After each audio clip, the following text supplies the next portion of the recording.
수행 안 하면 여기 별로 의미가 없죠. 사실은 여러분 인터뷰 내용이 여러분에게 얼마나 도움될까요? 인터뷰 내용이 여러분에게 결정적일까요? 인터뷰 내용이 여러분에게 얼마나 결정적일까요? 어마어마한 도움이 될까요? 예, 사실은 별로 도움 안 되죠. 사실은 별로 도움 안 돼요. 왜냐하면 여기에서 여러분에게 하는 말들이 지식의 측면에 접근이라면요, 이건 도움 되겠죠? 모르는 사람에게 모르는 내용을 가르쳐 주는 거니까. 근데 내가 여기서 하는 말들은요, 맨날 반복하는 말이죠. 약간 그때 내 컨디션에 따라서 약간 다르게 말하겠지만 실제 다 같은 말들이에요. 그리고 이 말들은 다 지혜적 내용이죠. 우리는 수행과 지혜에 대해서 말하고 있어요. 수행과 지혜에 대해서 말할 때요, 여러분에게 지혜가 없다면 내가 말해봐야 여러분 마음은 공허해요. 그리고 여러분에게 지혜가 있다면 내가 말하면 여러분 마음에 어떤 울림이 있겠죠. 울림이 있지만 그 울림은요, 내가 말 안 해도 이미 있는 거예요. 내가 말 안 해도 이미 있는 거죠. 따라서 수행 인터뷰에서요, 사실 인터뷰란 게 인터뷰에서 내가 해주는 말 내용, 이건 별로 안 중요해요. 수행은 시작도 내가 하는 것이고요, 과정도 내가 하는 것이고요, 결과의 누림도 내가 누리는 거죠. 수행을 가르친다고 하면서 인터뷰하는 사람, 법에 대해서 이야기하는 사람에게 있어서 그 법에 대해서 이야기하는 내용이요, 별로 중요하지 않아요, 사실은. 전체 그림에서 중요한 게 아니고 수행자에게 별로 안 중요하다는 거죠. 모르면 아예 꽝이고요, 알면 이미 들을 필요가 없어요. 왜냐하면 자기 스스로 아니까. 그거 안 들어도 자기가 알아요. 그래서 여러분이 수행을 해나가면 해나갈수록 여러분 자신의 이해가 깊어지면 깊어질수록요, 배운다는 것, 듣는다는 것에 대해서 의미가 쭉쭉쭉 줄어듭니다. 나중에는 내가 배워서 안 게 뭐 있지 하면 배워서 안 건 하나도 없어요. 다 내가 한 거예요. 다 여러분이 가는 길이죠. 인터뷰가 의미가 있다면 나름 여러분 마음에 압박감을 주는 것. 시험원에서도 인터뷰의 가장 큰 역할은요, 인터뷰 스트레스가 가장 큰 역할이에요. 사람들로 하여금 수행 스트레스를 받게 하는 것. 수행 안 하면 인터뷰 할 게 없거든요. 그래서 인터뷰 스트레스를 받아서 더 열심히 수행해요. 정말 인터뷰에서 내가 사회자한테 얼마나 많은 말 들었어요. 그 말 다 볼 일 없어요, 사실은요. 거기서 배운 거 별로 없어요. 말은 정말 좋아요. 나중에 내가 이해해도, 내가 나중에 내 스스로 이해해도 사회자한테 들은 게 있었어. 내 이해를 사회자가 표현하는 패턴에 맞춰서 내 이해를 표현할 뿐이지, 이해 그 자체는 내 것이죠. 사회자의 인터뷰를 듣고 내가 뭘 새롭게 안 게 있는가? 새롭게 한 게 없죠. 내가 사회자 인터뷰 들으면서 지금 무슨 말이지라고 전혀 못 알아들은 적이 한 번 있는데, 내가 엄청 생각을 잘 때거든요. 뭐 항상 새롭게 지혜가 나오고 마음 느낌 자체도 새로운 지가 계속 일어날 것 같은 그런 무드 속에 살고 있을 때였어요. 왔다 갔다 하면서 수행하고 있는데 갑자기 사회도가 내 옆에 오더니 기억도 안 나요. 무슨 말인지. 수행할 때 이렇게 해야 된다라고 가르쳐 주더라고요. 느낌상. 이게 순전 느낌이에요. 스승이 비밀스러운 어떤 그런 깊이 있고 비밀스럽게 아무에게나 안 가르쳐주는 비법을 혹시 가르쳐주는 것처럼 그렇게 이야기하더라고요. 그때요. 살짝 뭐라고 이야기하더라고요. 내용은 쉬워요. 지금은 기억 안 나지만. 근데 난 그게 무슨 말인지 못 알아들었어요. 나중에 아무리 생각해봐도 그게 무슨 말인지 몰라요. 왜 모르겠어요? 물론 접근법이 달라서 쓰는 말이 달라서 모를 수도 있어요. 아니면 내 마음에 뭐 그런 것을 이해할 만한 어떤 마음의 조건들, 지혜의 깊이가 안 됐기 때문에 이해하지 못할 수도 있었어요. 어찌됐든 내 조건이 안 되면요, 그 말은 그냥 공연물이에요. 아무 의미가 없어요. 사회도가 무슨 말을 했어, 내가 그게 무슨 말인지 알았다 한다면요, 그건 안 들어도 이미 아는 거예요. 안 들어도 이미 아는 거죠. 그러니 정말 지혜 명상, 수행은요, 남에게 배우는 건 하나도 없어요. 다 여러분 자신이 가야 될 길입니다. 배우는 게 많은 것처럼 이야기도 많고 듣는 것도 많고 본문도 많이 듣지만요, 다 여러분 본문 듣는 걸 수행 좋아한다 하더라도요, 그 본문 듣는 것 들으면서 여러분이 확인하는 것은 자기에게 이미 있는 지혜예요. 자기에게 그런 이해가 없다면 본문은 공허해요. 물론 자기에게 이미 있는 지혜를 확인하는 것, 그것 또한 의미가 있습니다. 마음에 기쁨이 생기거든요. 지혜가 있고 지혜를 확인하면서 마음에 기쁨이 생기고 그 기쁨이 나로 하여금 더 수행할 수 있는 에너지가 되어나가요. 어찌되었든 그것 또한 여러분에게 이미 있는 것이에요. 이 길은 여러분 자신이 가는 길입니다. 남이 가질 수 있는 길이 아니에요. 이 길은 행복의 길이죠. 불교 자체가 목적이 아니에요. 법 자체가 목적이 아니에요. 지혜 자체가 목적이 아니에요. 행복해지는 게 목적이죠. 불교를 이야기하고 수행을 이야기할 때 우리는 과정만 굉장히 이야기 많이 하죠. 거의 대부분 내용이 과정이에요. 법이 어떻다, 뭐 지혜가 어떻다, 뭐 대상은 대상이다, 자연의 이치다, 대상일 뿐이다. 다 어떤 과정적 내용들이죠. 그렇지만 결국 결론은 행복해지는 거죠. 궁극적 목적을 알아요. 과정을 그릇되지 않게 바르게 갈 수 있는 어떤 그런 자기 판단이 바르게 설 수 있습니다. 행복해지기 위해서 우리는 수행하는 거예요. 그리고 이런 과정들은 다 지나면 버릴 것들이죠. 그게 부처께서 하신 뗏목의 비유라고 나오는 거 있죠. 강 이쪽은 이 차 안은 너무나 불안하고 너무나 공포스러워서 저 피안으로 가야 돼요. 저 건너편 언덕으로 가야 돼요. 가려니까 방법이 없는 거죠. 나무를 잘라서 뗏목을 만들어서 안전한 곳, 행복한 곳, 피안으로 건너가요. 건너가서는 이 뗏목은 필요가 없는 거죠. 건너가서도 이 뗏목 좋다고 귀하다고 나에게 큰 은혜를 준 감사한 것이라고 안국하고 보호하고 뭐 재단을 만들어서 그 위에 올리고 경배하고 뭐 절하고 삼천배하고 아무 의미가 없는 거죠. 이거 그냥 던져버려야 될 거예요. 던져버려야 될 거죠. 우리의 신념은 부다가 아니죠. 우리의 신념은 부다가 아닙니다. 우리의 신념은 부다가 가진 길이죠. 부다가 가진 길이 부다가 갔기 때문에 우리에게 고귀한 게 아니에요. 부다 지가 갔는데요. 우리가 무슨 의미가 있어요? 그 길을 우리가 가기 때문에 그 길이 소중한 거죠. 이 길은 내가 가는 길입니다. 여러분 스스로 갔어요. 요즘은 내가 죽음에 대한 명상을 하거든요. 죽음에 대한 명상. 죽음에 대한 명상을 합니다. 어떻게 하는가? 죽음에 대한 명상이 청정도에 나오죠. 사마타 수행법 가운데 하나죠, 그게. 근데 그런 거하고 전혀 다르고요. 죽음에 대한 명상을 하는데 어떻게 죽음에 대한 명상을 하는가? 뭐 내가 하려고 해서 하는 게 아니고요. 자연스럽게 죽음에 대해서 관심이 생겼어요. 왜냐하면 죽음이 뭔지 좀 더 깊이 이해하게 되거든요. 어느 순간.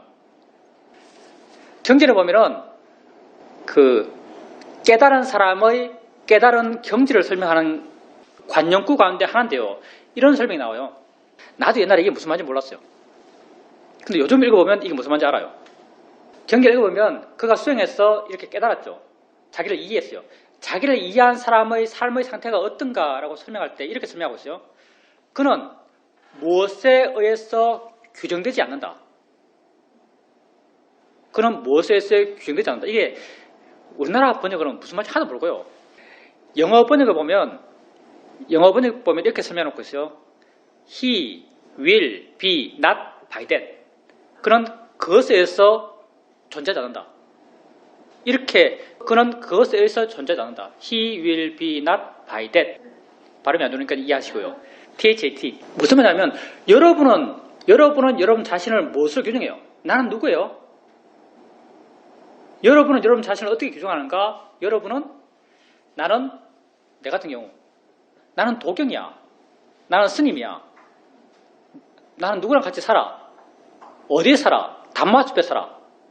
내 친척은 누구야? 내 아버지는 누구야? 내 어머니는 누구야? 내 가족은 누구야? 형제는 어때?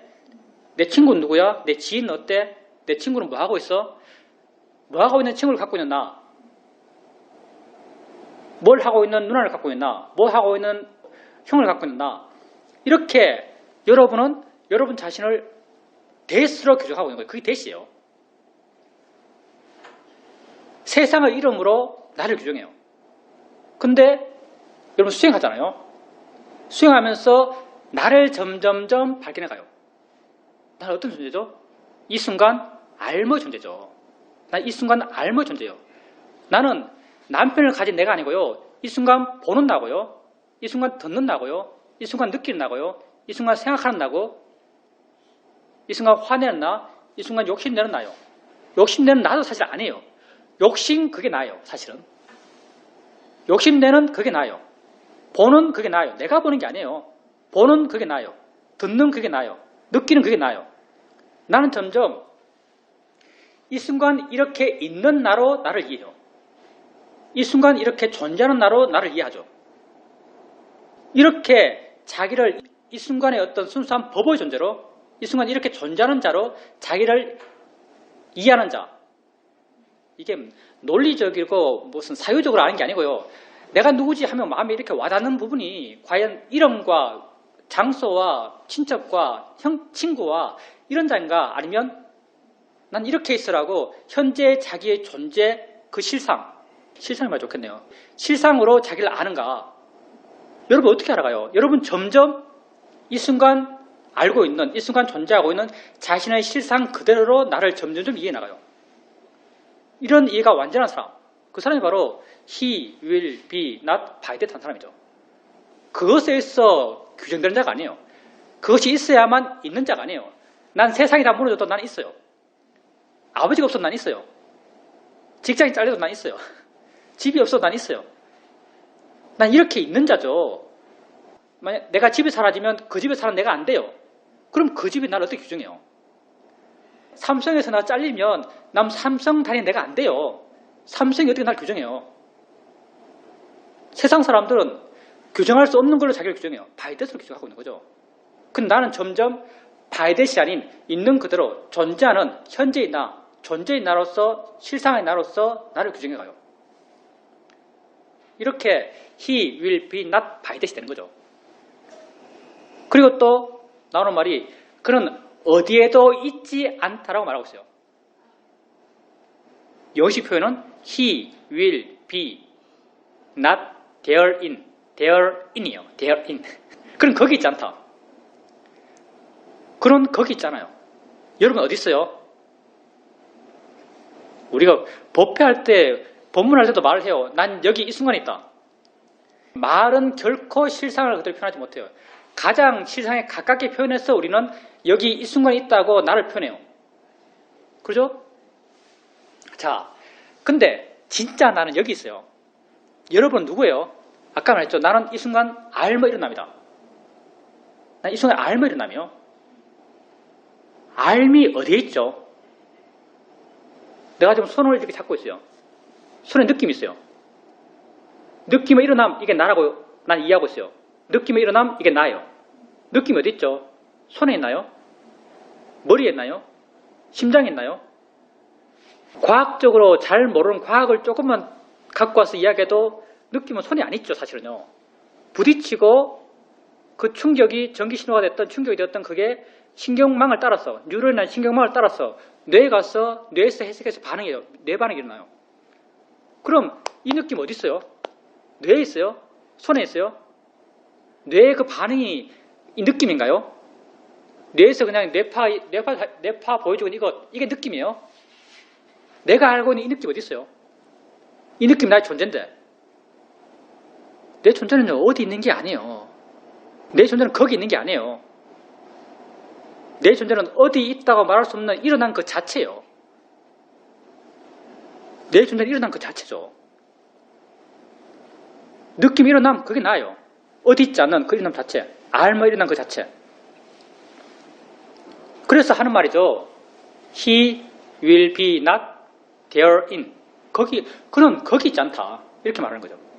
이렇게 그는 여기도 저기도 그 중간에도 있지 않다. 그렇게 되었을 때 그는 고통의 끝에 다다른 사람이다. 이렇게 말해요. 그런 고통의 끝에 다다랐다. 그러니까 이야기 쭉 하고 마지막 부분에 깨달아서 자유로워진 사람을 표현하는 어떤 관용적 표현이에요. 사실은. 말이 나와요. 읽을 때는 좋은 말이네. 거의 반야신경이 읽는 기분으로 좋은 말이네 하고 넘어갔던 부분이죠. 지금 이해해요. 이게 무슨 말인지.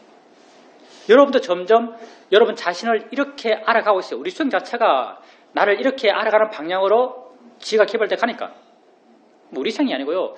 불교생 자체가 나를 이렇게 알아가요. 이 존재의 실상이죠. 자, 그러면 아까 내가 죽음에 대한 명상이라고 했죠. 죽음이 두렵죠. 죽으면 어떡하지? 두렵잖아요, 사실은. 왜 두려운가? 여기 이렇게 있는 도경이라는 객관적 실체를 가진 남과 구분되는 이런 인격이 죽는다고 내가 믿으니까 두려워요. 인격이 내거든요. 이런 남과 구분되는 개별적 인격이 죽는다고 내가 믿기 때문에 나는 죽음이 두려워요. 근데 나는 누구였죠?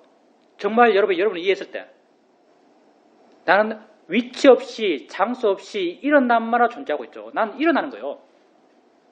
느낌에 대한 알미 일어나고, 화에 대한 알미 일어나고, 봄에 대한 알미 일어나고, 드럼에 대한 알미 일어나요.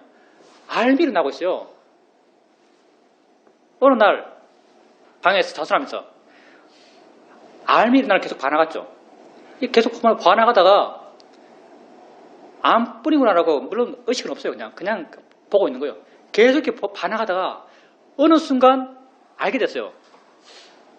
이것 멈춰도 아무렇지도 않겠구나. 이건 멈춰도 아무렇지도 않겠다고 내가 알아들었어요. 그때는 그게 거의 100%에 가까웠어요. 이것 멈춘다는 게 뭐예요? 이게 죽음이죠. 뭐 죽음이 딴 건가요? 알머 일어남이 멈추는 것, 이게 죽음이요. 알머 일어남이 멈춰도 아무렇지도 않겠구나라고 알아졌어요. 그 다음부터 하게 된 게 이제 죽음에 대한 명상이죠. 일어나는 걸 보게 되면, 물론 내가 의식적으로 하는 게 아니고요. 마음에 관심이 있으니까 그쪽으로 관심이 기울어요. 느낌이라는 거 알고, 봄 알고, 드럼 알고, 이렇게 알아야하는 것을 알아가다 보면 자연스럽게 마음이 그것에 멈춘다는 측면에서 그걸 보게 돼요. 그걸 멈춘다는 측면에서 그걸 봐도요, 멈출만 하다라고 느껴져요. 멈추면 그냥 멈추는 거지라고 이렇게 알아져요. 그게 내가 하고 있는 죽음에 대한 명상입니다. 이게 엄청 재밌어요. 조금 지나면 또 관심이 떨어지겠지만 정말 죽음 별것 아니잖아요. 여러분이 나다라고 믿고 있고 나다라고 집착하면 죽음은 대단한 것이요.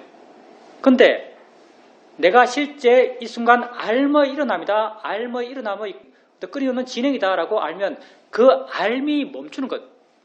이게 죽음의 실상이잖아요. 죽음이 딴 것 아니죠. 이 몸과 마음 갖고 있는 우리가 흔히 알고 있는 죽는 것. 그게 아니라 알미 멈추는 것. 이게 죽음이죠. 알미 멈추는 것. 뭐 아는 건 멈추는데 그 아는 게 내 것도 아닌데 내가 알려고 하는 것도 아닌데 지가 조건돼서 지가 일어나는 이 알미 일어남. 이거 멈추는 게 뭐 그래 대수인가요? 이 대수가 아니더라고요. 정말 대수가 지혜가 있을 땐 그래요. 대수를 게 아닌 걸로 이해한 지혜가 있어요. 마음이 좋을 때는. 하여튼 지금은 그게 내 수행 주제입니다. 죽음에 대한 명상. 내가 부르는 죽음에 대한 명상. 관심 있어요. 나를 이해하면 이해할수록 별것 아니더라고요. 별것 아니게 느껴져요. 그러다가 죽지 마시고요. 아르한트는 죽어요. 정말. 테라와다 율장에서는 자살을 타살과 동급으로 생각해요. 자살과 타살을 동급으로 생각하죠. 이건 약간 율장의 사회적 기능이 좀 포함되지 않은 생각해요. 사람들에게 자살 자체를 못하게 하려고 율장 해석을 이렇게 하지 않았나 생각하거든요. 부다 당시 때 비구들이 자살 많이 했죠. 안 좋게 자살한 케이스는 언제냐면 부처님이 맨 처음 가장 흔하게 가르쳤던 수행법은 부정관이었죠. 몸이 부정하다, 내 존재가 부정하다. 부정관을 가르치니까 정말 사람들이 부정한 마음이 생겼어. 나를 싫어하는 화의 마음이 생겨서 막 죽었어요. 자기는 못 죽이니까 도반이야 날 죽여달라. 그러니까 도반도 네 죽이면 내가 단두제야. 내가 어떻게 죽여 하니까 나중에는 삼위 불러서 야 삼위야 너는 죽여야 되잖아. 삼위는 죽여야 되거든요. 삼위는 뭘 해도 삼위계가 파괴 안 돼요. 삼위에게 있어서는요 파괴라는 게 없어요. 계를 어기면은 다시 계를 받으면 그냥 돼요. 그래서 나중에 비구들이 삼위 불러서 삼위한테 칼 쥐어주면서 날 좀 죽여줘 해서 죽었대요. 이건 이야기에 나오는 이야기고 상요따 니까에 보면은 자살하는 비구가 한 4명 정도 나오는 것 같아요. 근데 이 비구들이 하나같이 다 아라한들이에요. 다 아라한들이에요. 물론 남방불교에서 해석하기는 남몰표기는 율장에 자살이고 타살이다라고 나오니까요. 아란이 못 죽는 걸 해석을 해야죠. 그래서 그 남방에서 자살하는 비고들을 해석할 때 어떻게 해석하냐면 죽기 전에 자살을 결심했을 때는 자기 스스로 착각했다. 중성이었다. 그래서 죽을 걸 결심하고 칼을 찌르다가 아픈 걸 보면서 순간 판단하는 거죠. 아, 내가 아란이 아니구나. 찌르면서 알았대요. 찌르면서 좀 들어가니까 심장에 조금 심장 몸밀치가 좀 들어갈 때 아프네? 아란 아니네? 그 순간 아픈 걸 대상으로 수영을 확 하는 거죠. 그리고 심장에 찔려서 죽기 전에 수영해서 아란이 됐대요. 해석을 이렇게 해요. 해석을. 왜냐하면 아란이 자살한다는 걸 교학적으로 이론적으로 인정할 수가 없거든요. 뭔가 율장과 앞뒤가 안 맞아져 버린 거죠. 그래서 아란이 자살할 수가 없어요. 근데 경전 읽어보면 그 맥락에서 그분은 아란이에요. 아란이 몸이 아프고 맨날 뭐 몸도 막 못 가누고 누워서 똥 싸고 오줌 싸고 옆에 누가 시부하는 사람이 언제나 있었어. 옷 갈아입혀야 되고 씻겨야 되고 그런 처지 아란이죠. 그냥 죽는 게 아니에요. 자기의 존재가 상가에 전혀 도움이 안 돼요. 자기 존재 자체가 상가에 부담이 되는 거죠. 그런 사람은 죽을 수 있죠. 왜냐하면 죽음 자체가 자기에게 아무런 의미가 없으니까. 죽든 안 죽든 그 자신에게 있어서는 똑같은 어떤 가치를 가지니까. 그런 사람은 죽음을 선택하죠. 그래서 상요단 입가에 보면 한 4명 정도 비구가 죽습니다. 상가에 도움이 안 되기 때문에.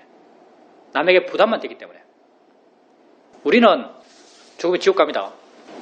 죽을 때 어떤 마음으로 죽겠어요? 아무리 고귀한 마음으로 죽음을 선택하더라도 더 큰 이상을 위해서 죽음을 선택하더라도 죽을 때는 죽는 마음으로 죽어요. 안 죽은 의사가 똑같죠. 얘가 안 죽은 의사가 이토 히로부미를 저격해서 죽였어요. 훌륭한 일이라고 그러죠. 아주 훌륭하다 그래요. 그러면 그 훌륭함이 어떨 때 훌륭한가? 안 죽은 의사가 맨 처음 결심을 할 때가 있겠죠. 자기는 잡히면 죽죠. 일본 경찰 그냥 숲처럼 일본 경찰 서 있는데 잡혀서 죽을 거예요. 자기는 죽을 게 확정됐죠. 내 목숨을 버리더라도 많은 어떤 조선 백성들을 좀 더 해방에 가깝게, 좀 더 살기 좋게 만들기 위해서 그 살기 나쁘게 만드는 책임자를 죽이겠다라고 생각해요. 자기가 죽잖아요. 내 목숨을 버려서 남을 좋게 해야지 라고 마음을 냈을 때는 그게 선호의 마음일 거예요. 근데 이토 히로부미를 총으로 쏠 때 마음은요, 그냥 죽이는 마음이에요, 이건. 쏠 때 마음이 선업의 마음일 수가 없어요. 죽일 때는 죽이는 마음만 있는 거예요. 이건 악업의 마음이죠. 안 죽은 의사가 탐선을 받는다면 죽일 때 마음, 악업을 지은 악업의 결과는요, 자기가 스스로 받아야 돼요. 우리가 만약 자살한다면 그건 아주 큰 악업이 될 겁니다. 정말 내가 나를 이해한다면요, 나의 본래의 모습, 있는 그대로의 나의 모습을 이해한다면 죽음 또한 별로 대수롭지 않을 것 같아요. 내가 지금까지는 죽음을 거의 회피하는 이야기를 했죠. 죽음 없어요. 알아지지 않는 것은 없는 거예요. 우린 논외예요, 그건. 이렇게 말했는데 이것도 맞는 말이에요. 한 측면에서. 논외죠. 알아지지 않는 것은 우리에게 존재하지 않는 거예요. 근데 죽음 그 자체로 봐도 죽음의 실제 모습은 내가 죽는 게 아니에요. 죽음의 실제 모습은 알미 멈추는 거예요. 알면 내가 아니에요. 보는 게 여러분이 아니잖아요. 보면 일어날 뿐이지. 내 말 듣는 게 여러분이 아니에요. 들으면 일어날 뿐이지. 내가 아닌 보면 일어남, 들으면 일어남, 느낌이 일어남, 생각이 일어남이 멈추는 거예요. 내가 죽는 건 용납 안 되는 일이지만 알미 멈추는 것, 이건 충분히 용납 가능한 일 같아요. 그래서 이렇게 하면 죽음으로부터 자유로울 수 있겠는데? 라는 생각을 하게 됐습니다. 요즘 이게 나의 재미거리입니다. 거사님에게 드린 말씀은 항상 비슷한 맥락인데요. 거사님께서 많이 복잡하잖아요. 많이 복잡하면 거사님 느끼기에 수행도 복잡하게 느껴져요. 사실 수행을 복잡하게 느끼는 것, 그게 수행을 못하고 있는 거예요. 수행에 능숙하지 못한 모습이죠. 거사님이 지금 하고 있는 거, 지금은 거사님의 지혜의 힘만큼, 그리고 거사님이 수행에 대해 이해하고 있는 이해의 힘만큼 수행하고 있는 거죠. 계속 그렇게 수행해 나가다 보면요, 어느 순간 거사님에게 이해가 생길 거예요. 수행이라는 게 정말 단순한 것이구나. 수행이라는 것은 그냥 알아지는 것을 바르게 알기만 하면 되는 것이구나. 알아지는 것이 무엇인가는 별로 중요하지 않구나. 단지 알면 되는구나 라고 하면서 수행하는 게 굉장히 가벼워지고 수행하는 게 굉장히 쉬워지게 느껴질 때가 있을 겁니다. 거사님이 지금 해야 될 것은요, 거사님이 사회생활을 하고 있죠. 직장과 집에서 살고 있어요. 거기서 사건이 벌어지고 있어요. 그 사건들이 거사님에게 무의미한 게 아니에요. 아주 유의미해요. 가치를 두고 있는 거죠. 거사님은 여전히 내가 나다라고 이렇게 믿고 있으니까요. 회사에 있는 나, 집에 있는 나, 남편에 있는 나, 아버지에 있는 나, 그걸로 거사님 자신을 규정하고 있는 거죠. 바이데스를 규정하고 있는 거죠. 이 규정으로부터 자유로울 수가 없어요. 이 규정과 관련된 내용들이 전개되면 거사님 마음이 이렇게 반응하는 거죠. 이 반응하는 건 어쩔 수가 없어요. 이렇게 반응하면서 하는 걸 보면서 마음이 나빠졌다, 마음이 안 좋아졌다 이렇게 생각할 필요 없어요. 이건 일어나는 것이고 이건 알아지는 것이에요. 알아질 뿐이죠. 이렇게 일어나고 이렇게 알아진 것을 갖고 내가 수행해서 바람직하게 알아야 될 것, 내지는 내가 수행해서 경험하지 않아야 될 것이라고 이렇게 구분할 필요는 전혀 없어요. 구분하는 자체가 아직 수행하는 그것에 대한 이해가 약하기 때문에요. 무엇이 알아져도 상관이 없어요. 그냥 거사님은 마음이 막 생각해서 복잡하면 복잡한 그걸 대충 알면 돼요. 화나고 있으면 화난 거 그걸 대충 알면 돼요. 이렇게 거사님에게 일어나는 모든 걸 그냥 대상이라는 그 한 묶음에 그냥 다 집어넣을 수 있어요. 그러면서 수행이 굉장히 쉽게 단순하게 느껴질 때가 있을 겁니다. 수행을 단순하게 하세요. 상태가 어떤지 안 중요해요. 거사님께서 알아지는 것을 바르게 알려고 노력하고 있다면요, 그건 수행을 아주 바르게 하고 있는 거예요. 대상으로 알려고 그러고, 자연의 이치를 알려고 그러고, 마음으로 알려고 그러고, 알아지는 것을 알려고 그러고, 그렇게 하고 있다면 아주 바르게 수행을 하고 계신 거죠. 수행하려는 노력을 하고 있다면요, 그게 바르게 수행하고 있는 거예요. 그리고 바르게 수행하려는 노력을 하고 있다면 그때 마음이 좋은 거죠. 안 좋은 마음은 안 좋은 마음이고요. 거사님은 거사님의 상태에서 좋은 마음을 일으키려는 노력을 계속 하고 있는 것이고, 좋은 마음을 일으키려는 노력을 한다는 그 자체가 좋은 마음이에요. 바르게 되려고 하는 그 마음이 좋은 마음이에요. 칸트가 했다잖아요. 진정 선한 마음은 선하려는 의지다. 이 칸트가 한 말이에요. 우리는 진정 수행 잘하는 것은요, 상태가 좋은 것, 이게 수행 잘하는 게 아니에요. 내 마음의 상태가 좋고 생각도 안 된다고, 생각도 고요하고 차분하고 마음이 밝고, 이게 수행 잘하는 게 아니에요. 그걸 바르게 보려고 하는 것, 이게 수행 잘하는 거예요. 수행하려는 의지, 그게 진정 수행 잘하는 거예요. 거사님께서 내 상태가 어떠했다, 이건 안 중요해요. 그 어떠한 상태를 내가 어떻게 보려고 했다, 이게 중요한 거죠. 그러니까 거사님께서 이거 했잖아요. 많이 복잡할 때 할 수 있는 만큼 자연의 이치로 알려고 그러고, 대상을 알려고 그러고, 마음으로 알려고 그러고, 그렇게 하려고 노력했어요. 노력했다면요, 수행 잘한 거예요. 2주 동안 수행 못한 게 아니에요. 수행 잘한 거예요. 좌선할 때도 그 문제가 중요하기 때문에 내가 계속 그 문제가 떠오르고 있어요. 떠오르는 문제를 거사님께서 이게 알아지는 거야? 생각이야? 대상이야? 라고 바르게 보려고 노력했을 거예요.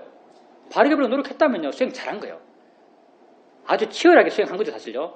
왜냐하면 그런 노력을 계속 했을 거니까. 왜냐하면 그 대상들이 워낙 강해서 자연스럽게 수행하지 못하고 의도적인 노력을 계속 일으키면서 수행했을 거니까. 그게 굉장히 치열하게 수행한 거죠. 수행을 아주 열심히 수행한 거죠.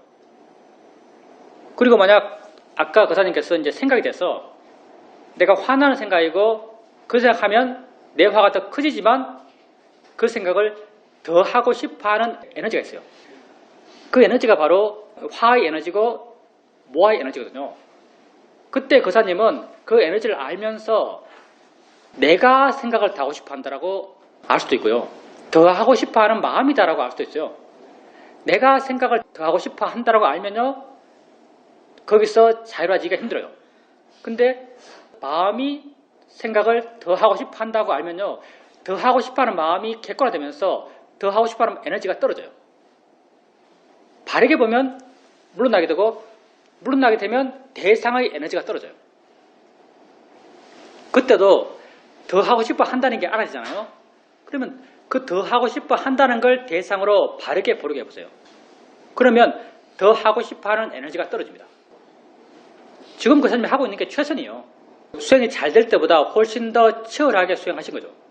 사마타적 요소가 있지만 그때는 거의 필요악이죠. 사마타적 요소라는 게 뭐냐면 내 의지를 일으키는 것. 사마타라는 것은 내가 보고 싶은 걸 보는 게 사마타죠. 보여지는 걸 보는 게 윗바사라고요. 그럼 그때는 나름 거사님께서 정해놓은 방향으로 내 마음을 몰아가기 위한 거사님의 노력을 일으키는 거죠. 그 어떤 수행하는 패턴 자체는 사마타적이라고 말할 수 있겠죠. 그렇지만 그때는 그게 필요해서 하는 거예요. 사마타가 나쁜 수행이 아니에요. 때에 따라서 그게 필요하기 때문에 하는 거죠.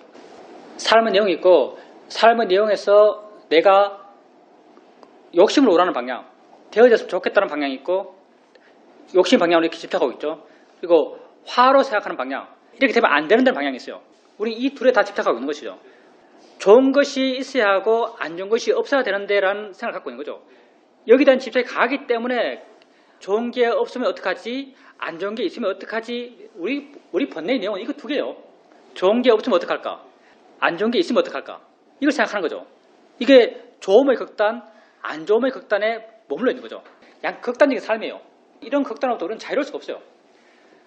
이렇게 극단이 선명하면 선명할수록 한쪽 극단에 대한 집착과 그 반대편 극단에 대한 집착이 강하면 강할수록 수행을 못해요. 왜냐하면 수행을 잘할 수 있는 마음은 이 극단을 떠난 마음, 중도의 마음, 우백가의 마음, 평온의 마음이거든요. 어떤 생활의 측면, 수행의 측면이 있어요. 이게 여기서 극단이 강하면 수행이 잘 안 돼요. 근데 수행을 통해서 개발하는 마음, 안 되지만 어떻게든 수행하잖아요. 마음이야, 대상이야, 생각이야, 내게 아니야 하면서 해나가는 이런 노력들, 수행적 노력들이 지향하는 바는 뭐냐 하면 다 중도의 방향이에요. 물러나고 가벼워지고 자유로워지는 방향으로 내 마음을 바꾸려고 그래요. 물러나고 가벼워지고 자유로운 방향으로 변하는 마음, 이게 뭐냐면 중도의 마음이고, 중도의 마음은 있든 없든 상관없는 마음이에요. 좋은 게 없어도 상관없고 안 좋은 게 있어도 상관없는 마음이 되어나가요. 그런 방향이 변해요. 이런 방향이 변하면요, 이런 방향으로 마음이 좋아지면 삶에서도 내가 취했던 기본 포지션, 좋은 것은 있어야 돼, 안 좋은 것은 없어야 되라고 정해놓고 있던 이 포지션이 약해져요. 좋은 게 있어야 되라는 마음이 약해지고 안 좋은 것은 없어야 되라는 마음이 약해져요. 그러면서 삶을 바라보는 내 시각도 중도로 좀 바뀌어요. 중도로 바뀌면 수행하는 기본 마음도 더 좋아져요. 수행도 더 쉽게 되고 이해도 깊어지고, 더 깊어진 이해는 더 굳건한 중도로 마음의 위치를 바꿔요. 그럼 세상을 바라볼 때도 세상에 대해서도 극단에 대해서 집착하는 마음, 극단의 강력한 정함, 이런 굳은 정함이요 약해져가요. 좋은 것이 없어도 상관없는 마음, 안 좋은 것이 있어도 상관없는 마음이 되어나가죠. 또 이게 내 수행한 좀 더 좋은 출발점이 되고요. 수행해서 중도의 마음, 우백가의 마음 더 힘이 좋아지고 세상을 바라보는 시각이 좀 더 중도가 되고, 또 이게 수행적 도움이 되고, 이게 다 왔다 갔다 해요. 서로 영향을 주면서 점점 나의 수행의 상태와 내 삶의 상태가 다 자유로운 상태, 중도의 상태, 우백가의 상태로 내 마음의 조건을 바꿔가요. 거사님의 수행의 상태는요, 거사님의 삶의 상태에 지배받을 수밖에 없어요. 우리가 다 그래요. 거사님은 그런 게 아니고. 근데 지금 거사님이 삶의 상태 이 자체를 갖고 중도가 못 돼요. 삶의 상태 이 자체를 갖고 어떻게 행복해지겠어요? 그리고 삶의 상태에 빠져있으면 극단이 점점 강해져요.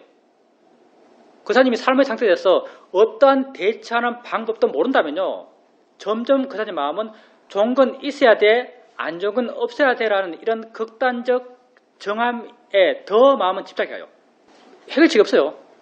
더 강력히 집착하면서 더 강력히 고통받겠죠. 이런 정한 내용이 내 삶에서 떠오르면요, 이게 내 수행에 영향을 줘요. 수행 못하죠. 수행 못하지만 이 수행은요, 약간 모형화된 것이고 약간 구조화돼서 내가 어떻게 다뤄야 할지를 배웠고 실천할 수 있어요. 이걸 다루는 거예요. 그때 일어난 생각을 생각이라고 알고, 그때 생각한 느낌을 뿐이라고 알고, 그러면서 내 마음이 좀 변하는 거죠. 그렇게 알려고 노력하는 순간 마음이 이미 변했어요. 어디로 변하냐면 중도로 변한 거죠. 좋은 게 없어도 상관없는 마음, 나쁜 게 있어도 상관없는 마음 쪽으로 조금 변한 거예요. 그 생각이 안 좋은 생각이 있어도 상관없는 마음 쪽으로 조금 변했어요. 그게 우리에게 느껴지기로는 물러나는 걸로, 가벼워지는 걸로, 자유로워지는 걸로 느껴지는 거죠. 이게 그 사람 삶에도 또 투영이 돼요. 그 사람이 정해놓은 삶의 조건에서 마음이 여유로워지는 방향으로 변해갑니다. 이 두 개가 똑같았대요. 그러니 삶에서 강력한 집착의 대상이 되는 삶의 내용이 떠올랐을 때 그걸 생각하면서 수행 안 된다는 것, 이건 자연스러운 거예요. 수행 잘 되는 게 힘들죠. 그러니까 이렇게 수행 안 되는 게 돼서 문제의식을 가질 필요가 전혀 없습니다. 그걸 대상으로 수행하려고 하면 돼요. 그러다 보면 어느 순간 별것 아니구나. 내 삶에 어려운 문제가 떠올라도 그걸 대상으로 수행하는 것은 아주 단순한 것이구나라고 알게 될 때가 있을 겁니다. 지금 내게 의미 없는 새소리 듣는 거랑 회사에서 아주 심각한 어떤 사건을 생각하는 거랑 실제 그 근본 구조는 전혀 다르지 않습니다. 알아지는 것을 알 뿐이에요. 칠각지라고 하는 것은요, 행위를 말하는 것이 아니고 또 수행적 테크닉을 말하는 것이 아니고 칠각지는 마음이에요. 마음이거든요. 마음은 내게 아니죠. 마음은 일어나는 거죠. 아는 마음, 뭐 화의 마음, 욕심의 마음 다 일어나는 거예요. 칠각지 가운데 맨 처음에 이제 사띠, 알아차림. 알아진 것을 알면 그게 알아차림이 있는 거죠. 그리고 그 다음이 단마유자야. 법에 대한 조사, 한문으로 아주 어렵게 택법각지, 법을 간택하는 마음. 택법각지. 깨달음이 이르는 다리예요. 깨달음이 이르는 길이죠. 법에 대한 조사. 법에 대한 조사는 우선 두 부로 나눌 수 있어요. 하나는 수행 초반기에 법에 대한 이해가 없을 때 내가 의도적으로 일으키는 법에 대해서 조사하는 마음이 있어요. 그 출발이 질문이죠. 우리가 알면서 맨 처음 질문할 때 뭐가 일어나고 있지? 이것도 일어나는 법을 조사하는 거 사실요. 뭐가 일어나고 있지? 하면 알미 드러나요. 법 자체를 조사하는 건 아니지만 이것도 법을 드러나게 하기 위해서 질문하는 거예요. 뭐가 일어나고 있지? 라고 묻게 되면 알미 드러나요. 이것부터 이제 우리는 법에 대해 조사를 하는 거죠. 그리고 암들이 자연스럽게 알아지고 있을 때 소리들, 느낌들 이런 것들이 자연스럽게 알아지고 있을 때 뭐가 느끼지? 뭐가 듣지? 소리가 뭐지? 마음이 뭐지? 마음이 어떻게 알지? 이런 조사를 하는 거죠. 이렇게 조사했을 때 조사 자체가 그 단마유자야 법에 대해 조사하는 마음이 아니에요. 예를 들어서 여러분이 아는 마음을 알아가면서 마음이 어떻게 알지? 라고 조사를 해요. 그러면 마음이 어떻게 알지라고 질문하게 되면 그 질문을 따라서 정말 마음이 어떻게 알까라는 의문이 생기죠. 이렇게 생기는 의문이 법에 대해 조사하는 마음이에요. 질문은 질문이죠. 마음이 어떻게 알지라는 이 질문 자체가 사람들은 이렇게 묻는 걸 갖고 법에 대해 조사한다고 생각하는데요. 이론적으로는 이렇게 설명이 쉽죠. 이게 아니고요.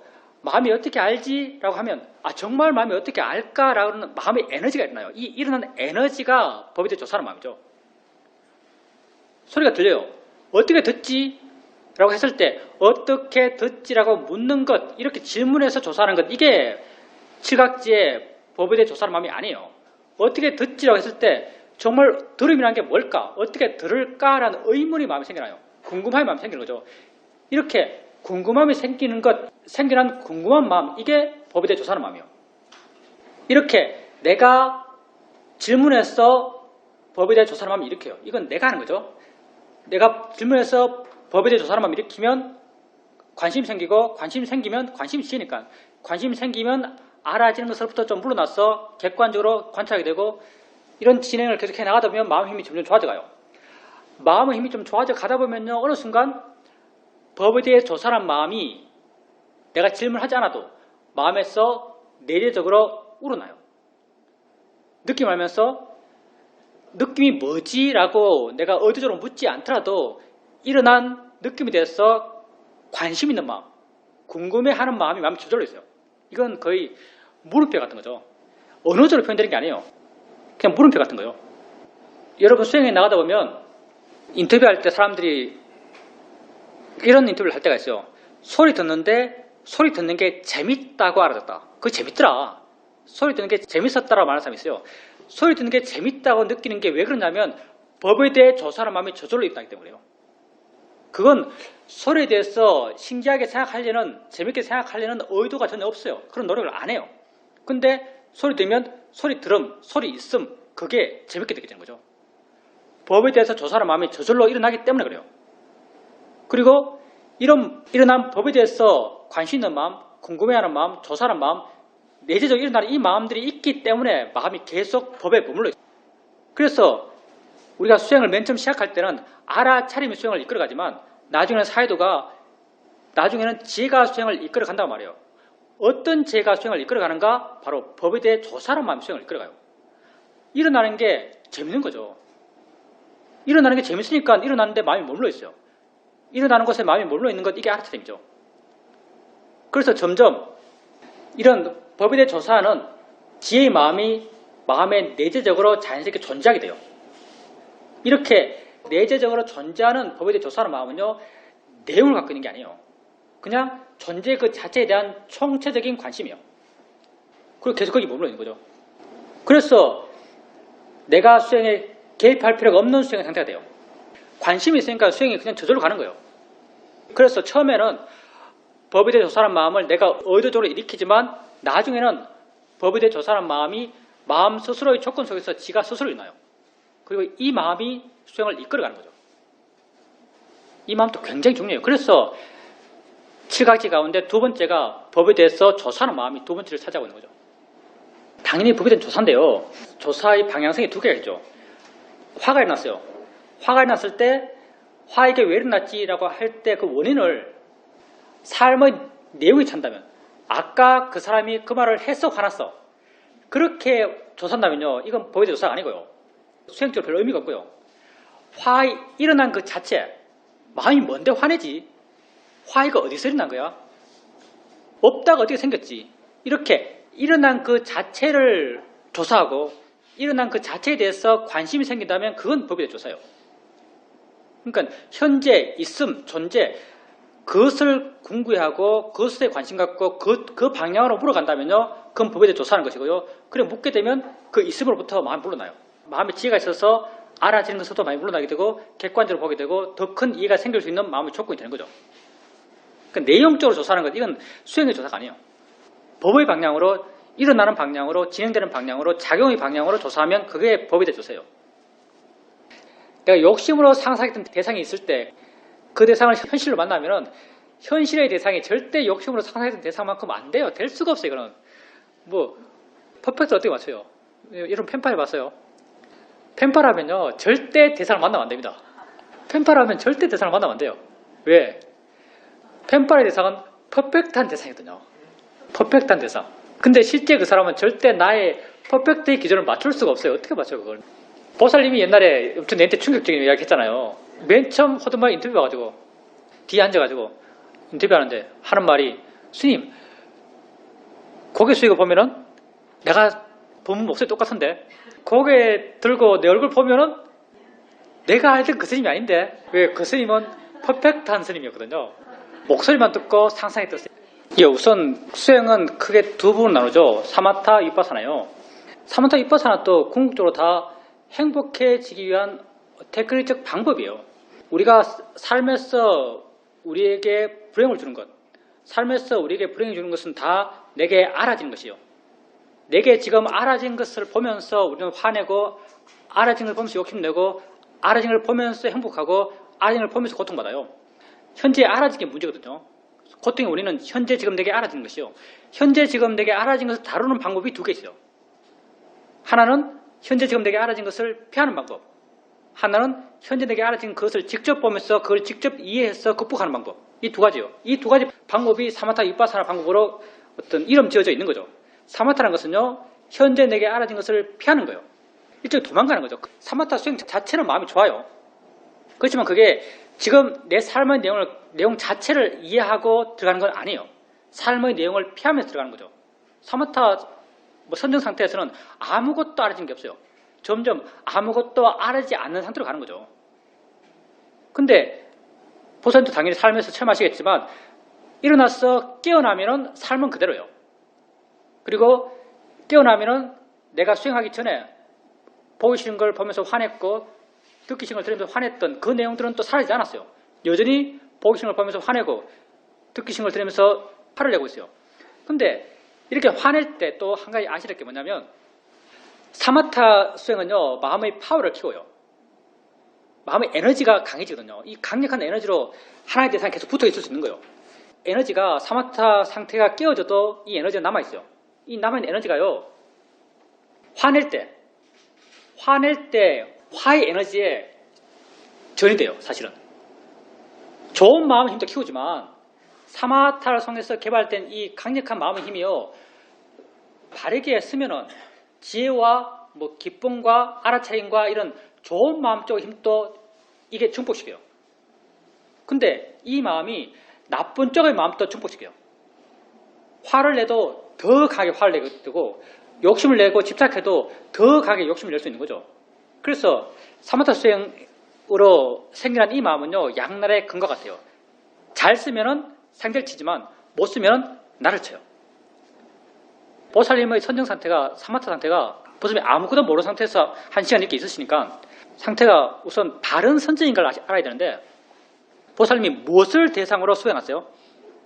호흡을 봐요. 호흡을 계속 보게 되면, 호흡을 계속 보세요. 그러면 그 호흡이 어떤 리미터처럼 빛이 돼요. 빛이 없어요. 그러면 보살님이 알 대상이 명확해요? 아니면 그냥 대상은 명확하지 않은데 계속 빠져들어가는 거예요.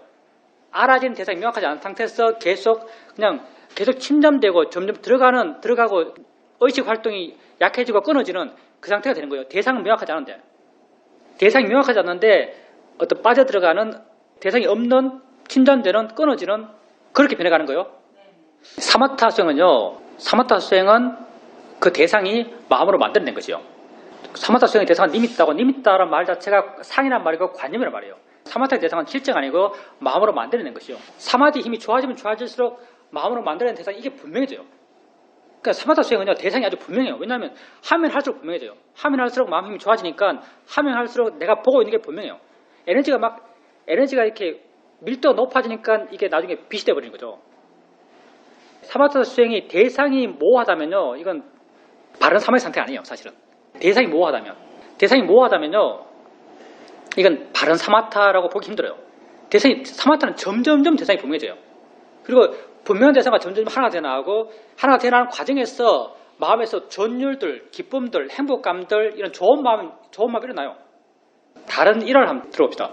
마하시라는 곳이 있어요. 마하시 수행하는 사람들이 흔히 어떤 걸 경험하냐면, 마하시는 이제 뭐 배에 일어난 끄짐 보고 소리 들으면 소리 알고 이렇게 해나가다가 나중에 센터에서 가르쳐주는 방법으로는 결국 나중에 소리 잘 안 보고, 느낌 잘 안 보고 나중에 배밖에 안 봐요. 일어나면 사라지면 계속 반항하다 보면 마음의 힘이 좋아져서 배에 일어나면 사라짐이 점점 미세져가요. 점점 일어날 때 이게 분절되기 시작해요. 뚜루룩 일어나고 뚜루룩 또 이렇게 일어나요. 계속 분절되는 나타나기 시작하거든요. 점점 대상이 미세해지고 미세해진 걸 보려니까 점점 마음이 강해지고 미세해지고 이렇게 가요. 가다가 어느 순간 이게 뚝 끊어져 버려요. 뚝 끊어지고 대상이 사라져 버려요. 대상이 사라지면 마음도 사라진 거죠. 대상이 없으면 마음이 없거든요. 대상이 사라져 버리고 마음도 사라져 버려요. 그리고 아무것도 없는 상태를 경험해요. 심지어 뭐 1시간까지 경험하죠. 그리고 이 상태를 경험하고 깨어나기 시작해요. 깨어나면서 어떤 생각을 하냐면, 여기가 어디지? 내가 어디있지? 내가 뭐 없었지? 하고, 내가 아까 수행하고 있었지? 라고 알고 나서 들어가기 전의 상태가 이렇게 다시 돌아와요. 아주 강력한 마음으로 일어나고 사는 걸 보고 있어요. 이 상태를 우리가 흔히 뭐 절대무, 대상도 마음도 없다, 뭐 있긴 있지만 알 수 없는 상태다. 그리고 마하시에서는 내가 아는 바, 내가 이해하는 바요. 마하시에서는 이걸 열반이라고 그래요. 이 상태가. 근데 마하시 이외의 수행센터에서는 이게 모하다 그래요. 아무것도 모르는 모하다. 쉐어민이나 파워 같은 경우는 이건 모하다, 이건 뭐 바왕가다. 바왕가라는 게 사실 잠이거든요. 잠든 것이다. 잠든 것이라고 말하는데도 사실 이 상태에 빠지는 사람은요, 몸이 아주 꼿꼿해요. 이렇게 고개가 떨어진다든가 그런 거 전혀 없어요. 몸이 아주 꼿꼿하게 서 있어요. 근데 그는 이때 아무것도 없어요. 아무것도 없는 상태를 체험하는 거죠. 마하시에서는 열반이라고 그러고 다른 곳에서는 잠든 것이다라고 말해요. 바왕가다. 이렇게 말하고 있는 거죠. 그러니까 보살님의 상태가 이 상태와 상당히 유사하다는 느낌이 가져요. 대상이 없을 때. 쉐어민에서는 시험인에서는 이 상태를 사실 방황가라고 보죠. 그러니까 사마타 수행은요, 대상이 점점점 분명해져요. 점점점 분명해져서 대상과 마음이 하나가 돼가지고 이것만 존재하고 있어요. 그러니까 아무것도 없는 상태가 아니에요. 그 들어있는 상태 자체에서는요, 대상과 아주 강력한 대상, 강력한 빛과 마음이 하나가 딱 돼 있으니까 이 상태 자체를 내가 이게 하나 돼 있구나라고 판단한 다른 마음 없어요. 하나 돼 있구나라고 판단한 다른 마음은 없죠. 그냥 하나 돼 있는 거죠. 근데 나와서 하나 된 상태에 대한 아까 하나 돼 있었지라고 알아요. 근데 사마타 상태에서 아무것도 없는 상태, 아무것도 없는 상태는 바른 선정이라기보다는요, 우리 입장이에요. 순전히 우리 입장인데 바른 선정이라기보다는 대상을 놓친, 대상이 없으니까 마음도 없는 그런 상태가 아닐까라고 생각해요. 보살님이 스스로를 한번 보셔야 됩니다. 그리고 만약에 사마타 수행을 한다면요, 사마타 수행에서 가장 경계되는 것은 욕심이에요. 사마타 수행을 해서 하지 않으니만 못하게 된 사람이 많아요. 그렇게 된 경우가 다 어떤 이유 때문에 하면요, 사마타는 결과가 분명하거든요. 부사님도 선정이라는 결과를 계속 추구하잖아요. 결과가 내게 지금 없는 미래예요. 결과를 원하는 마음은 욕심이죠. 욕심의 마음으로 과도하게 노력해서 마음이 이그러져 버려요. 사마타도 깨끗한 마음으로 하려고 해야 돼요. 그냥 사마타 수행을 제대로 하는 사람이 하는 표현으로요, 사마타를 맨 처음 하는 사람은 대상에 계속 마음을 두려고 대상을 계속 잡으려고 그래요. 나의 노력으로 대상을 계속 잡으려고 그러는 거죠. 근데 사마타 수행을 정식으로 아주 바르게 하는 사람은요, 사마타 수행하면서 대상을 알아가는 것을 어떻게 표현하냐면, 옷걸이에 옷을 그냥 툭 걸어두는, 옷걸이가 그 바에 꽉 물려있는 게 아니죠. 바에 아주 꽉 고정된 게 아니에요. 꽉 고정하려 안 그래요. 그냥 옷걸이에 옷을 그냥 툭 던져두고 툭 걸어두는, 거기 그냥 놔두기만 하는 이 정도의 힘이요. 이거 다 욕심을 경계하는 거예요. 사마타 수행은 욕심을 경계해야 됩니다. 욕심으로 한 과도한 노력을 하면요, 사마타 수행 결과가요, 결코 바람직하지 않을 겁니다. 우선 보살님께서 사마타 수행을 할 것인가, 위파사나 수행을 할 것인가를 판단하셔야 돼요. 위파사나 수행은 삶과 조화될 수 있는 수행이에요. 왜냐하면 위파사나 수행은 대상 자체가 현재의 알미이기 때문에 봄, 드럼, 느낌, 생각들 대상으로 수행해 나가요. 이게 내 삶의 내용이거든요. 그걸 대상으로 수행해 나가고 그걸 이해하고 그것으로부터 자유로워져 가고자 하는 것, 이게 위파사나 수행이죠. 현실의 삶과 함께 조화될 수 있는 것, 이건 위파사나 수행이고요. 현실의 삶을 떠나서 내 마음 자체만 그냥 그 굳건한 내성을 쌓아서, 마음으로 벽을 쌓아서 외부로부터 자극을 다 떨쳐내고 마음으로 벽을 쌓아서 그 안에서 평화롭고 안온하게 있겠다라고 하는 그런 목적의식을 갖고 하는 게 사마타 수행이에요. 어떤 목적이 전혀 다르니까요, 어떤 수행을 할 것인가 생각해 보셔야 됩니다. 거기에 대해서 보살님께서 이제 샤먼적인 의미들, 능은심조 하면은 좋은 일 생길 거야, 능은심조 하면은 다음 생에 좋은 데 날 거야, 그런 의미들은 부여하지 말고요. 그렇게 의미 부여한다면 그냥 욕심을 하는 것이고요. 불교 수행은 오직 한 길이에요. 욕심을 줄이고 화를 줄이고 어리석음을 줄인 것, 이게 불교 수행이죠. 능음심조 할 때 그냥 그걸 사마타 수행의 한 테크닉으로 하세요. 마음을 계속 하고 있는 소리나 내 입술의 느낌이나 그 상태나 거기에 대해서 계속 마음을 두면서 사마디 힘, 집중하는 마음의 힘을 키우는 거죠. 집중하는 마음의 힘이 다음 수행하는 데 도움이 돼요. 그러니까 능음심조나 주력이나 그런 것들을 그런 사마타 수행의 한 테크닉으로 하세요. 순수한 마음으로 사마타 수행을 하세요. 그러면 전혀 문제가 안 됩니다. 이게 당연하죠. 자, 그러면 그때 내가 A를 해야지라고 결정한 마음이 있어요. 좀 지나니까 아니야, B를 해야지라고 생각하는 마음이 있어요. B를 하자 마음이 있어요. 이 마음이 있을 때 이 두 마음이요, 한 마음이 있어서 이 한 마음이 한 번은 A를 선택하고 한 번은 B를 선택하는 게 아니에요. A를 선택하는 마음이 따로 있고 B를 선택하는 마음이 따로 있어요. 다른 마음이 다른 걸 원하는 거예요. 그러니까 보살님께서 그때 선택을 한다는 것은, 이건 우리 사회적 표현인데, 선택을 한다는 것은요, A와 B를 선택하는 게 아니고요, A를 선택하는 마음을 선택하는가, B를 선택하는 마음을 선택하는가, 실제 선택하는 마음을 선택하는 거예요. 그러니까 이 두 마음은 다른 마음이고, 많은 경우 한 마음은 바른 마음, 지혜의 마음이고 한 마음은 번뇌의 마음일 경우가 많아요. 그때 마음의 느낌이 다르죠. 지혜 있을 때의 마음 느낌과 번뇌 있을 때 마음 느낌이 달라요. 번뇌 있을 때 마음 느낌이 훨씬 무겁고요. 걱정하게 되고 마음이 무겁고 뭐가 붙어있고 깔끔하지 않고 한다 안 한다 결과에 대해서 더 신경 쓰고 이런 마음들은 번뇌의 마음이에요. 지혜의 마음은 훨씬 가벼워요. 되든 안 되든 상관없고 뭐 한다는 것과 안 한다는 것에 대해서 별로 신경 안 써요. 마음이 가볍고 깨끗하고 깨어있다면 이건 지혜의 마음 쪽이고요. 마음이 무겁고 침잠되고 결과를 원하고 바람이 강하고 이러면 다 번뇌의 마음이죠. 보살님께서 그때 그렇게 두 마음이 할 때 마음이 원한다고 이렇게 알면요. 마음이 하고 싶어 한다라고 이렇게 알면 그 상태 A와 B에 대해서 마음이 물러나요. 마음이 한다고 알지 않고 A와 B에 마음이 머물러 있으면 A와 B에 마음이 머물러 있으면요. A와 B에 마음이 머물러 있으면 욕심이 원하는 걸 계속 하고 싶어요. 해야 될 걸 안 하고 싶어 하고요. 안 해야 될 걸 하고 싶어요. 이렇게 드러난 A와 B가 다득 알면요. 번뇌로 선택하기 굉장히 쉬워요.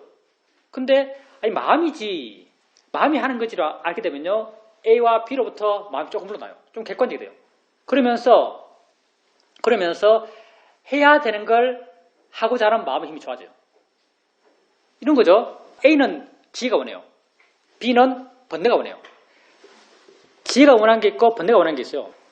만약 선택을요. 그냥 직관적으로 바로 선택해버리면요. 우리는 많은 경우 번뇌를 선택해요. 왜냐하면 지혜의 힘이 좋아요? 번뇌의 힘이 좋아요? 번뇌의 힘이 좋잖아요. 당연히 번뇌가 원하는 걸 해버려요. 근데 시간을 좀 주고 관찰하고 이거 마음이지, 대상이지, 자연의 이치야, 마음이 하는 거야, 마음이 생각하는 거야. 시간을 좀 주고 지켜보게 되면요.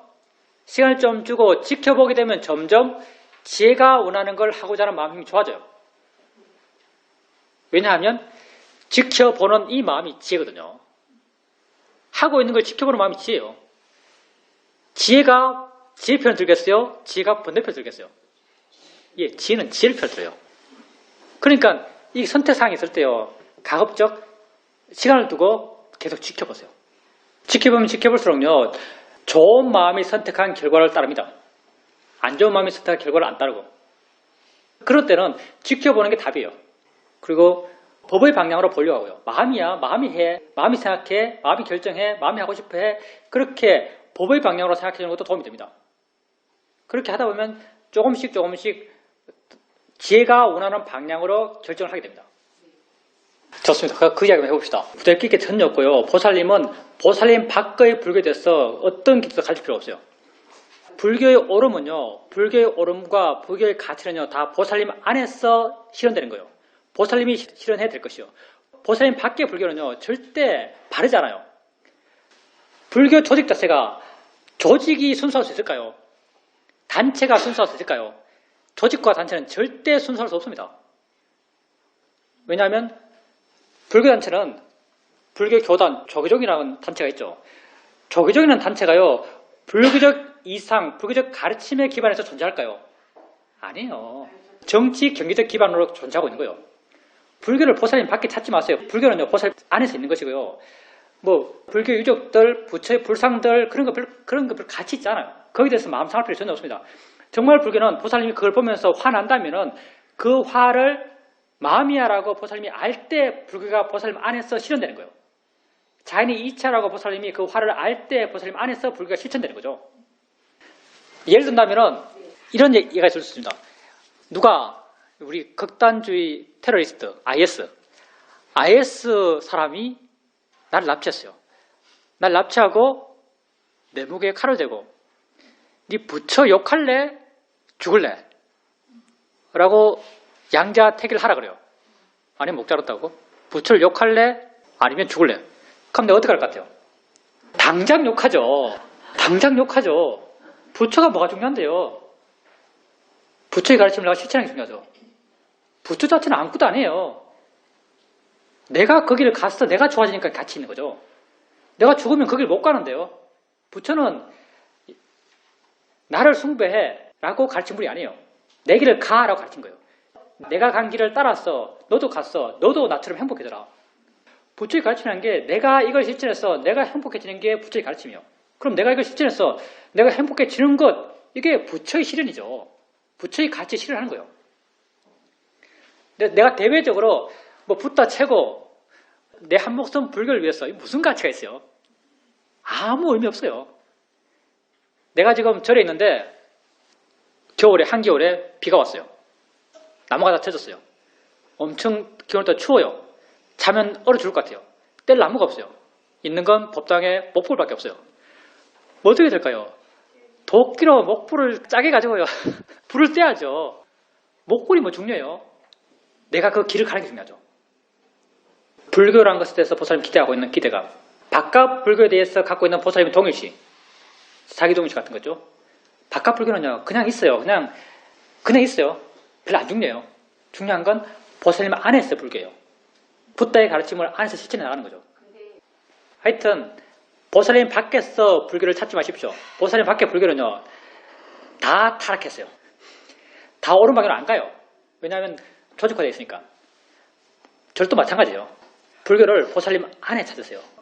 불교는 보살님 안에서, 보살님이 실천해서 보살님이 살려내야 될 것이에요. 내 안에서만 살려내면 돼요. 내 밖에서 불교가 흥할 걸 기대하지 마세요. 불교는 안 흥해요. 절대 안 흥해요. 불교는 거의 망했어요, 지금. 거의 망해가요. 그거 안 중요합니다. 불교가 망하면 어때요? 별로 안 중요해요. 보살님 안에서 불교가 살아나는 게 중요한 거예요. 보살님 안에서 살아나는 불교는요, 보살님에게 일어나는 것을 보살님이 이해하고 그 이해를 통해서 그 일어남부터 보살님이 자유로울 때 불교가 살아나는 거예요. 불교는요, 내 안의 문제예요. 내 밖의 문제가 아닙니다. 2차돈이 죽었어요. 그때 복잡한 정책 문제는 모르겠고 그냥 종교적으로 알려진 것만 따진다면 2차돈이 불교를 위해서 순교했고 그 결과 신라에서 불교가 받아들여졌어요. 한번 생각해 봅시다. 2차돈이 그렇게 죽음을 결심했을 때 그 옆에 석가모니 부처님이 이렇게 서 있었어요. 그러면서 석가모니 부처님이 2차돈한테 와, 너 나의 가르침을 지킨다고 죽는구나. 너 참 훌륭하다. 이렇게 말했을까요? 이 어리석은 사람아. 이렇게 말했을까요? 예, 후자죠. 당연한 거 아니겠어요? 부처님이 보살님 보면서, 목자린 불상 보면서, 분노하는 보살님 보면서 부처님 옆에 있어요. 목자린 부처를 보면서 분노하는 보살님을 부처가 옆에서 보고 있으면서 뭐라고 하겠어요? 목자린 부처를 보면서 분노하는구나. 넌 나를 위해서 분노하는구나. 정말 진정한 나의 제자다. 이렇게 하겠어요? 이 어리석은 놈아. 이렇게 하겠어요? 이 어리석은 놈아. 이렇게 하는 거예요. 불교를 보살님 밖에서 불교가 실현될 걸로 기대하지 마세요. 다 보살님 밖의 불교는요, 명분만 불교고요, 내용은 다 정치 경제예요. 보살님 안의 불교만이 진짜 순수한 불교예요. 내 안에서 불교를 순수하게 해줘. 보살님 밖에서 불교를 기대하지 마십시오.